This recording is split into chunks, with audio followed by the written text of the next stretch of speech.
6th Tamil term 3ல இயல் 2 அதில் வந்து பாதம் அப்படிங்கிற லெசனை பார்க்கலாம். பாதம் வந்து எஸ் ராமகிருஷ்ணன் அப்படிங்கிறவர் எழுதியிருந்தார்.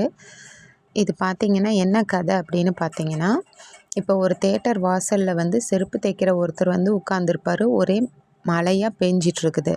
அந்த சமயத்தில் வந்து மழை பெஞ்சிட்ருக்க சமயத்தில் ஒரு சின்ன பொண்ணு வந்து தன்னோட செருப்பு பிஞ்சு போகிட்டதா சொல்லி அந்த பொண்ணு செருப்பு தைச்சி கொடுக்க சொல்லி அங்கே போட்டுட்டு போயிடுவாங்க, ஓடிடுவாங்க. சரி வருவாங்க, நம்மளுக்கு எந்த வியாபாரமும் இல்லை, டீ குடிக்க கூட காசு இல்லாமல் இருக்கோம், திரும்ப வருவாங்கன்னு அவர் எதிர்பார்த்துட்ருப்பார். ஆனால் அந்த பொண்ணு வரமாட்டாங்க.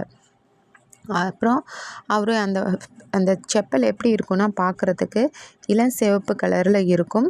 வெல்வெட்டு வெல்வெட்டில் தைச்சி பூ வேலையெல்லாம் செஞ்சுருக்கோம் அந்த செருப்பில்.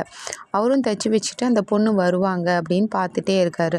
அதுக்கப்புறம் ரெண்டாம் ஆட்டம் சினிமாவும் முடிஞ்சு போயிடுது. அப்போவும் அந்த பொண்ணு பார்த்தா திரும்ப வரவே கிடையாது. அதுக்கப்புறமேட்டுக்கு மழையும் நின்றுடுது. அதுக்கப்புறம் சரி இதுக்கு மேலே இங்கே இருக்க வேணாம் அப்படின்னு சொல்லி அவர் வீட்டுக்கு கிளம்பிடுறாரு. கையில் அந்த செருப்பையும் எடுத்துகிட்டே போகிறாரு.